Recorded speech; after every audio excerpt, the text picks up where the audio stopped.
Trump's got his eyes set on Cuba. Are you surprised? I'm not. He's saying we don't want to make it too good because we make it too good, they'll leave. We want them to stay here. But Cuba's next on his list. But first, we got to finish what we're doing now. This man is still dealing with Iran. You know, an interesting thing happened today when I was out at work. I was on break. I went to get some food. Went to Greg's. Next people say, no. They heard me talking. It's like, where's your accent from? Where are you from? It's like America. And I was like, I'm surprised you're not ashamed to say that in front of everybody because of what Trump's doing. I was like, nah, I don't care. He's like, you don't care. You don't care. Everybody cares. And I thought this is the goofiest conversation I had. I don't know this guy.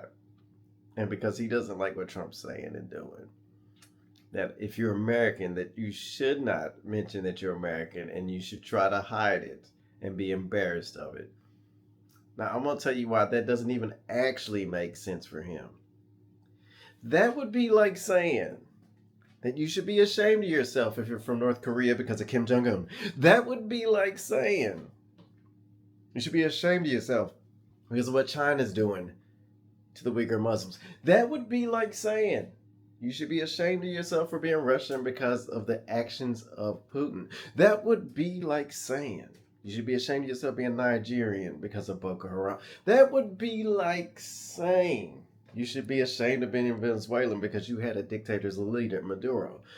My point is, if you said it to any other group, for someone who was outside of the Western sphere of success, United States, France, UK, etc., you would be looked at by those same people as being racist and ignorant.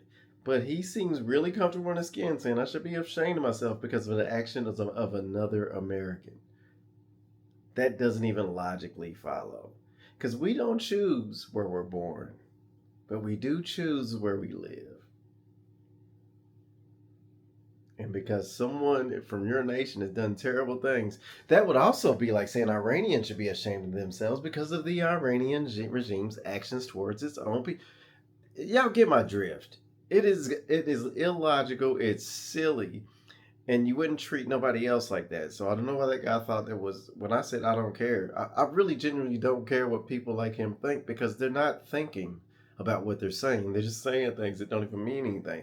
He may as well be Kamala Harris's writer. You know, a bag of cookies is like a bag of gold.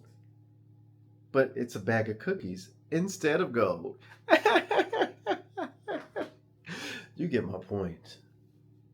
People, nothing wrong with being proud from where you're from.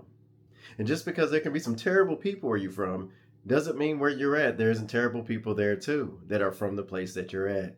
My point is, we're actually all human beings, and there's some good ones and there's some bad ones. It's not that complicated. And just because there's a bad person from where you're from doesn't make you why would I feel ashamed? That'd be like being ashamed because someone is a murderer in my town. I should be ashamed of the town. Like, that don't even make sense. It's illogical. So that's why when people say things like that, I should be ashamed of being American, I don't actually care because they wouldn't use that logic for anybody else. It's not even worth your time to worry about it. But it is worth making a video about it because I find it extremely entertaining. Holla.